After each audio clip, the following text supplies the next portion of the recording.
Buongiorno da Sicilia 24, le principali notizie. È un dolore immane, parla la figlia dell'uomo trovato morto a Bagheria, sbranato dai cani. Oggi l'autopsia sul corpo martoriato dell'anziano. Marsala, botte da Orbi alla madre, la continua richiesta di soldi. La donna non si è lanciata al balcone ma è morta in ospedale. Il figlio, tossicodipendente, accusato di omicidio preterintenzionale. Priolo Gargallo, dopo anni di violenze sulla ex, vede un post sui social e per gelosia le incendia pure l'auto, arrestato. Catania, prime aperture dell'amministrazione comunale alle richieste ai commercianti contrari alla ZTL di piazza Federico di Svevia. La chiusura per restauro del Castello Ursino convince il sindaco a rivedere il piano. Catania, liquami fognari a cielo aperto sul lungomare. Dopo il nostro servizio TG arrivano immediati i primi provvedimenti. Il sindaco Trantino sollecita Sidra, che diffida 2 condomini, ad intervenire. Caso Rugolo, il Papa mi vuole incontrare. Ron Rivera, Sicilia 24, Antonio Messina, vittima degli abusi. L'invito è arrivato qualche tempo fa, rinviato il suo viaggio a Roma per le condizioni di salute del pontefice. Calcio, il Catania prepara la partita di Altamura, alcuni rientri in gruppo, ma Toscano è intenzionato a confermare la formazione che ha giocato le ultime partite. In casa Messina si vivono giorni decisivi per il futuro.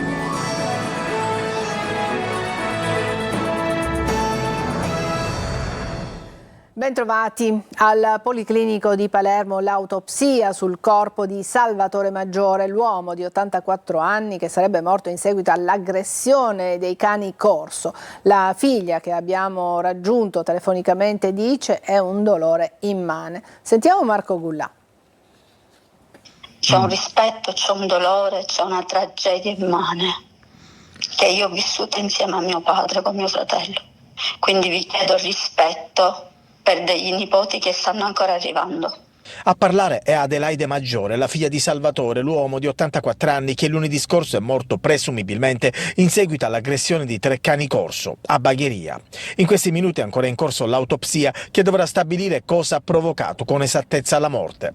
Il cadavere dell'uomo era stato ritrovato dai figli e da altri parenti che erano andati a cercarlo. Quando siamo arrivati è stato come finire dentro l'inferno, ha aggiunto la figlia dell'uomo. Ci siamo chinati abbracciando quel che restava di papà e nello stesso tempo i cani ce li siamo ritrovati addosso. Abbiamo cominciato a lanciare pietre, a gridare, a difenderci come meglio potevamo. I proprietari dei cani, dopo aver parlato dopo la tragedia, adesso hanno deciso di rimanere in silenzio. Sono ancora convinti dell'innocenza dei loro animali, ma sarà ovviamente l'autopsia a chiarire come è andata realmente. Intanto, stando ad alcune indiscrezioni raccolte, l'uomo aveva segni di difesa sulle braccia, al corpo. Inoltre mancava un piede con una parte della tibia. Il vicino è indagato per omicidio colposo. I 3 cani sono stati portati in un canile a Sambuca di Sicilia, nell'Agrigentino. L'autopsia si è appena conclusa e ci vorranno dei giorni per capire se l'uomo è morto per l'aggressione subita da parte dei cani. Per stabilire cosa sia successo bisogna attendere gli esami degli organi vitali, quelli istologici al DNA, che sarà eseguito sugli animali. La salma sarà restituita alla famiglia intanto per celebrare i funerali. Botte da Orbi alla madre e la continua richiesta di soldi. Con l'accusa di omicidio da ieri Girolamo Peraino si trova rinchiuso nel carcere di Trapani con l'accusa di aver ucciso proprio la madre. Magistrati e investigatori sospettano che l'uomo abbia picchiato l'anziana madre Anna Peralta riducendola in fin di vita. Laura Spanò. Per gli inquirenti che stanno indagando, a causare la morte di Anna Peralta, 84 anni, di Marsala, sarebbe stato il figlio Girolamo Peraino, 51 anni, da ieri in carcere con l'accusa di omicidio preterintenzionale. La signora Peralta, disperata e incapace di sopportare le continue violenze e soprusi subiti da tempo dal figlio disoccupato e tossicodipendente, sempre alla ricerca di soldi per comprare la droga, nei giorni scorsi aveva infatti tentato di togliersi la vita ingerendo decine di pillole, tanto da finire in ospedale. La donna donna, dopo 3 giorni di ricovero nel reparto di rianimazione dell'ospedale Paolo Borsellino di Contrada Cardilla, è morta per un avvelenamento da farmaci, ma in realtà dietro c'è una tristissima storia di maltrattamenti in famiglia. È stato infatti accertato che la signora Peralta sarebbe morta in seguito alle gravi lesioni riportate a seguito delle percosse subite dal figlio nei giorni antecedenti il ricovero. Dagli accertamenti medici è emersa infatti la presenza di un'emorragia interna provocata da lesione alla milza. Madre e figlio vivevano insieme in una casa di via Guglielmo Oberdan alla periferia di Marsala. Dopo aver interrogato Girolamo Peraino per tutto il giorno, ieri i carabinieri, coordinati da Fernando Asaro, procuratore di Marsala, e da 2 sostituti, hanno ipotizzato che il 51enne abbia picchiato l'anziana madre nei giorni precedenti il ricovero, provocando le ferite che hanno poi causato la morte. Si tratta dell'ennesimo caso di maltrattamenti e violenza domestica dove vittima e carnefice purtroppo convivono sotto lo stesso tetto, un reato che in provincia di Trapani è in forte crescita. Le indagini dei carabinieri di Marsala continuano, si dovrà anche capire se la donna aveva mai denunciato quello che stava subendo da tempo in famiglia. E c'è un ennesimo caso di violenza domestica che questa volta arriva da Priolo Gargallo nel siracusano. 7 anni di convivenza tra liti, minacce e aggressioni alla compagna. Qualche settimana fa poi addirittura l'incendio dell'auto della donna per un post pubblicato sui social che ha scatenato ancora di più l'ira e la gelosia dell'uomo.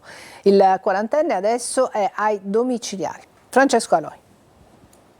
Le incendia l'auto dopo aver visto un post sui social che secondo lui significava l'inizio di una nuova relazione per la sua ex convivente. Ma questo è solo il culmine di una lunga scia di violenze che un quarantenne di Priolo Gargallo nel siracusano ha fatto vivere alla sua compagna. Dal 2018 per 7 anni avevano deciso di vivere sotto lo stesso tetto, ma per la donna era diventato un incubo. Insulti, minacce di morte, scenate di gelosia e addirittura aggressioni fisiche. Così, quando la donna aveva deciso di interrompere la convivenza, ecco l'inizio dello stalking. La seguiva ovunque, tentava approcci in ogni modo, fino ad incendiarle l'auto qualche settimana fa. L'appello delle forze dell'ordine è sempre lo stesso: denunciare. Ricordiamo sempre l'importanza di denunciare tempestivamente qualsiasi forma di violenza o molestia consumata tra le mura domestiche o comunque nell'ambito di una relazione affettiva, attuale o conclusa, al fine di consentire alle forze dell'ordine di intervenire celermente, mettere in sicurezza la vittima e assicurare l'autore alla giustizia. Intanto l'uomo deve rispondere di maltrattamenti in famiglia, atti persecutori e danneggiamento seguito da incendio, e ai domiciliari con un braccialetto elettronico alla caviglia, costretto a restare chiuso in casa. A Palermo un operatore sociosanitario e un'infermiera sono stati picchiati al pronto soccorso del civico da un uomo ubriaco portato nell'area di emergenza del 118. La donna è stata colpita con un pugno e l'operatore ha riportato fratture alla mano. Gli agenti di polizia hanno anche denunciato l'aggressore. E adesso andiamo a Catania. Il sindaco trantino accoglie in parte le richieste dei ristoratori contrari alla ZTL in piazza Federico II di Svevia. Sono previste delle aperture notturne sino al 20 maggio, però il sabato e la domenica sono esclusi. Tonino De Mano. Il clima alla vigilia era teso con i ristoratori di piazza Federico II di Svevia che più volte avevano sollecitato un incontro con il sindaco trantino, incontro che alla fine c'è stato rigorosamente a porte chiuse. Dopo un confronto durato poco più di un'ora è arrivato un primo segnale di apertura, ovvero l'apertura al traffico veicolare dalle 19 all'1 di notte fino al 20 maggio, fine settimana esclusi. Una soluzione che certo non fa fare salti di gioia ai ristoratori, ma almeno consentirà loro di proseguire nella loro attività tenendo presente che Castellossino sarà chiuso per 2 anni per lavori. Oggi è un giorno importante perché questa apertura, seppur parziale, darà un po' respiro senza alterare più di tanto la direzione che questa giunta vuole dare alla città. Ringraziamo l'amministrazione e il sindaco trentino per questa riapertura che c'è stata e ringraziamo anche tutto il Consiglio Comunale e il Presidente del Consiglio. Intanto è in fase di realizzazione la pista di ghiaccio che dovrebbe servire a rianimare l'area di piazza Federico II di Svevia. Sulla fognatura a cielo aperto sul lungomare di cui vi abbiamo parlato ieri, dopo il nostro servizio TG arrivano immediate le prime risposte. Il sindaco trentino sollecita Sidra, che a sua volta ha diffidato 2 condomini ad intervenire. Ancora Tonino De Mano. Non si è fatta attendere la risposta dell'amministrazione comunale di Catania e di Sidra in merito alla fognatura a cielo aperto sul viale Ruggero di Lauria. Uno scempio denunciato da un nostro servizio TG con i liquami che attraversano il marciapiede finendo dritto in un tombino all'altezza di una fermata dell'autobus. Il primo ad indignarsi era stato proprio il sindaco trentino che durante il focus mandato in onda su Telecolor aveva annunciato interventi immediati manifestando anche dispiacere per l'accaduto.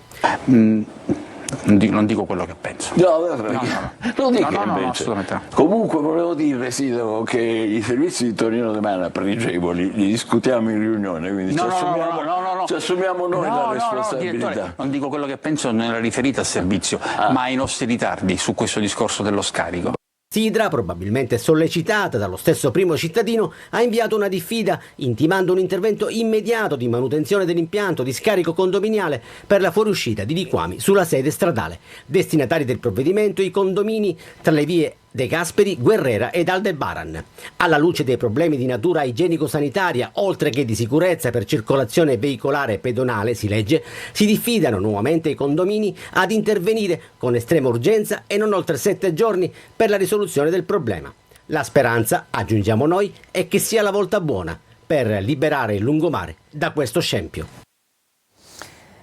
Dopo aver atteso tanto e avergli scritto 3 volte, Papa Francesco ha risposto al mio appello. Per questo prego che stia meglio e possa finalmente incontrarmi. Sono le parole di Antonio Messina, l'archeologo, la cui denuncia ha portato a processo Don Giuseppe Rugolo. Il sacerdote è condannato dal Tribunale di Enna lo scorso anno a 4 anni e mezzo di carcere per violenza sessuale a danno di minori.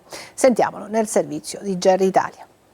Un momento atteso da tanto tempo. Antonio Messina ha ricevuto una convocazione da Papa Francesco, un invito che arriva in un momento delicato per la salute del Santo Padre e proprio mentre la Santa Sede monitora la diocesi di Piazza Armerina dopo la condanna di Rugolo e il rinvio a giudizio per falsa testimonianza del vescovo e del suo vicario giudiziale. Adesso il giovane archeologo che denunciò gli abusi subiti da Don Rugolo, oggi condannato in primo grado a 4 anni e mezzo, si augura che il Papa superi questo momento difficile, perché incontrarlo sarebbe un segnale importantissimo non solo per lui ma per tutte le vittime di abusi da parte del clero.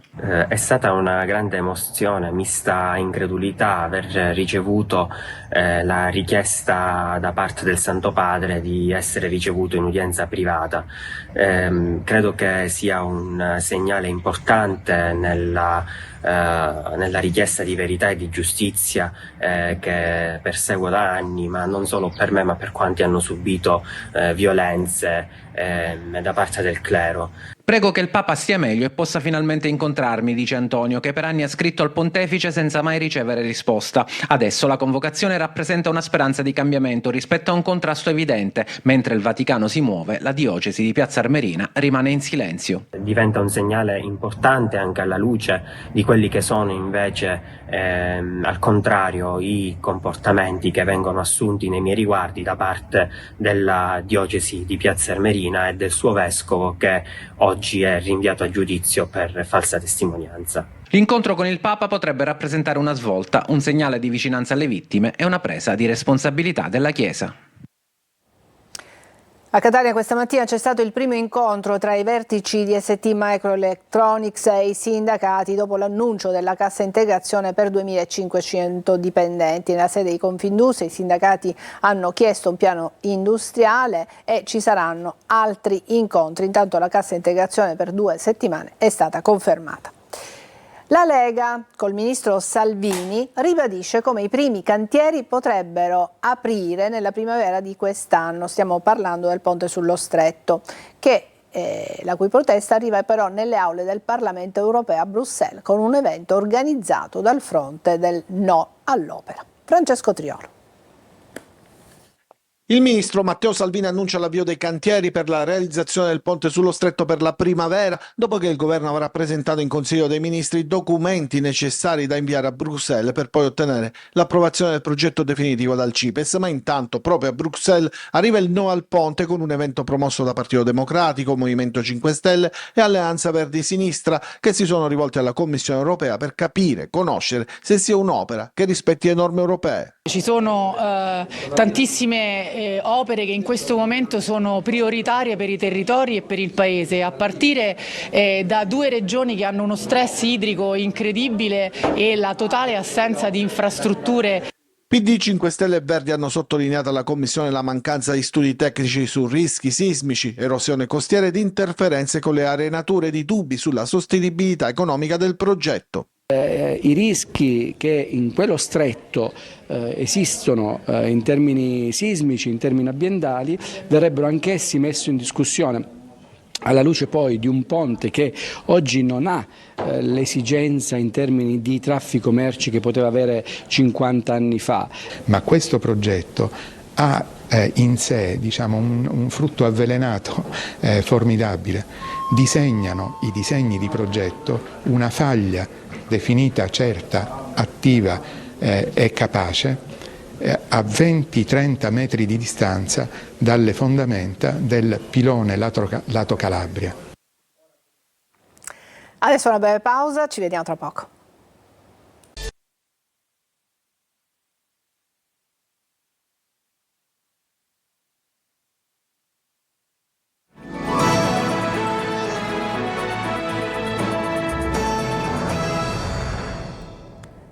Adesso parliamo dell'Etna, c'è il capo della Protezione Civile che la definisce una eruzione turistica, perché è un'eruzione lenta che non crea nessun problema. I turisti hanno affollato in questi giorni anche in maniera imprudente il vulcano. Adesso c'è maltempo, quindi magari queste escursioni sono scoraggiate, ma nel weekend almeno sono previsti invece un tempo migliore, sole e addirittura temperature fino a 20 gradi, ovviamente in città. Sentiamo Desiree Ferlito. La colata lavica sull'Etna è ancora attiva e rapida. Tecnicamente, ci dicono gli esperti dell'INGV, il quadro lavico diventa più largo e più complesso. La colata principale si è infatti diramata in diverse direzioni, a partire dal punto di emissione, dando vita così a bracci più piccoli verso diverse direzioni. Fisiologicamente le colate laviche si raffreddano dopo 4-5 km, ma se continua l'emissione alla bocca, altri bracci lavici si sovrappongono lateralmente a quelli precedenti.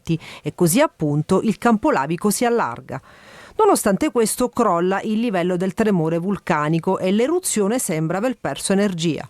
La colata principale è iniziata con l'eruzione dell'8 febbraio, dopo essere avanzata lungo il fianco occidentale del vulcano in direzione sud-ovest, ha raggiunto quota 1800 metri.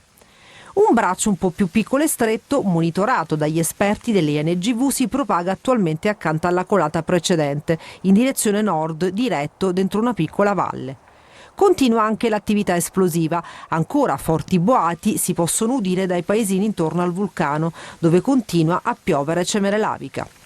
Il maltempo di questi giorni ha scoraggiato turisti e curiosi che hanno affollato nelle scorse settimane il fronte lavico, incuranti dei pericoli, scatenando così la reazione del Codacons, che chiede una regolamentazione rigorosa per l'accesso alle aree a rischio. L'Etna non è un parco giochi, è un vulcano attivo, vanno stabilite regole e obblighi.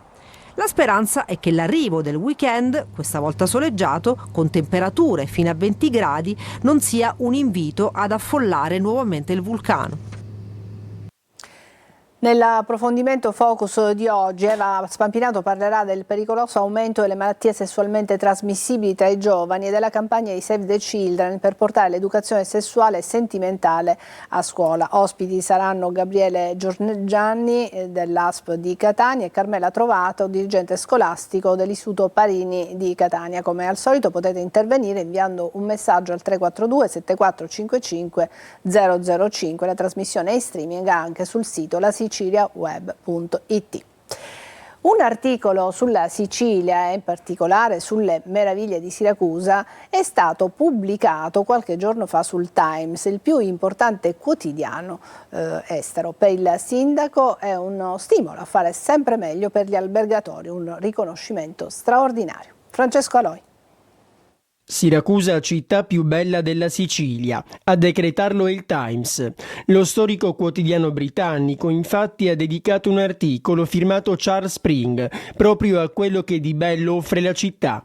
E così, oltre alle parole, non potevano mancare immagini come queste. Una vetrina molto importante, l'ennesima conferma che la città piace. E questo determinerà sicuramente una grande attrazione degli inglesi per venire a Siracusa. La storia della città con i passaggi delle diverse dominazioni, Ortigia, il parco della Neapolis, il santuario della Madonna delle Lacrime e il seppellimento di Santa Lucia, firmato Caravaggio. È tutto quello su cui ruota l'articolo, non dimenticando uno dei punti di forza di Siracusa, la cucina. I turisti ci chiedono sempre la cassata siciliana, il cannolo di ricotta e l'arancino, che sono i nostri piatti forti. Negli ultimi anni, come scrive il Times, stanno aprendo tante nuove attività, tra ristoranti e alberghi, ma come confermano i numeri è in crescita anche il turismo. E se tutto sembra andare per il verso giusto, non deve mancare lo stimolo per fare ancora meglio. Un riconoscimento dal Times non capita tutti i giorni, tanto più che io dico sempre che dovremmo imparare a guardarci con gli occhi di chi ci guarda dall'esterno, perché questo possa diventare uno stimolo a fare sempre di più e sempre meglio. E poi, come non notare questa frase? La Sicilia è l'Italia che hai sempre sognato. Adesso una pausa e poi il calcio.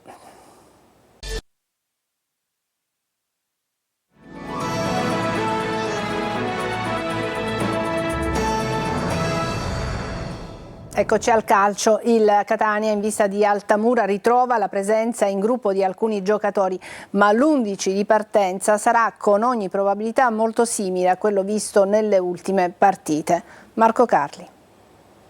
Prima del brutto pareggio con la Casertana e reduce dalla vittoria di Monopoli, Toscano aveva parlato della possibilità entro qualche settimana di ritrovare un gruppo al completo che, parole sue, chiudesse il periodo di emergenza. Stiamo parlando dei recuperi a livello fisico, piaga comunque importante del Catania di questa stagione. Primi test in gruppo ed esercizi specifici per Montalto, Stoppa e Di Gennaro, lunetta prossimo al rientro. A riposo Anastasio, gli accertamenti diagnostici hanno evidenziato una lesione muscolare, all'adduttore significa circa 2 settimane. Dunque, a parte la complicazione, Anastasio ribadito quello che diceva il tecnico. Ancora non finita l'emergenza, ma ritorni importanti. Montalto, Stoppa e Di Gennaro non possono essere ancora pronti. Le alternative più evidenti restano Quaini per la difesa e Frisen a centrocampo. Poi servirà sicuramente un Jimenez che riesca a dare manforte dietro le punte, quello che non è successo con la Casertana, dove l'ex Atalanta Under 23 è rimasto sempre sulla stessa linea, con Di Tacchio e De Rose in un 3-5-2 piuttosto rigido. In attacco tutto passa sempre da Inglese, elemento di altra categoria, vero colpo del mercato estivo catanese, ma soprattutto sempre alla ricerca del gol. In qualsiasi modo è successo anche con la Casertana,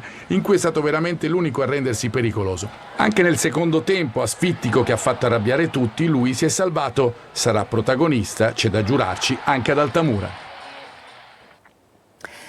Lunedì il derby contro il Trapani, ma a Messina sul fronte societario la situazione è difficile. Entro oggi la AD Invest dovrebbe versare la prima tranche prevista per l'acquisto del club. Intanto si registra la presa di posizione sia dei tifosi che dell'amministrazione comunale. Francesco Triolo. Oggi è il giorno della verità per il Messina Calcio, il giorno meglio sarebbe, quello in cui AAD Invest, secondo l'atto sottoscritto all'inizio di gennaio davanti al notaio Silverio Magno, dovrà versare a Pietro Sciotto la prima rata prevista per l'acquisto dell'80% delle quote, 1.250.000 euro.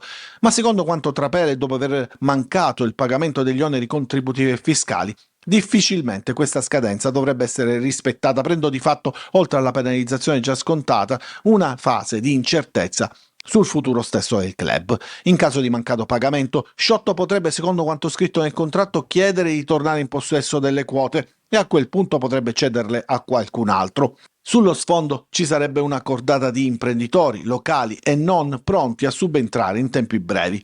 Passa in secondo piano il derby col Trapani lunedì, quindi anche se la squadra che ha preso una posizione piuttosto netta sta lavorando in quella prospettiva. Anche i tifosi organizzati con una nota si sono schierati al fianco dei giocatori, evidenziando quello che viene definito totale disprezzo nei confronti dell'attuale società. Presa di posizione dura anche dell'amministrazione comunale, sinora sempre in silenzio. In una nota si rileva l'assenza totale di una comunicazione chiara e trasparente e come sia a rischio il patrimonio storico e simbolico della maglia e della città. Il sindaco ha dichiarato la propria disponibilità ad avviare tutte le interlocuzioni necessarie per un confronto finalizzato a creare le condizioni per ripristinare quel clima di serenità necessario non solo all'interno della squadra ma anche tra la tifoseria e la comunità. Ma il tempo stringe, la classifica è pesante e all'orizzonte oggi si vede solo il baratro. Ci fermiamo qui, è tutto per questa edizione di Sicilia 24. Grazie per averci seguito, buon pomeriggio.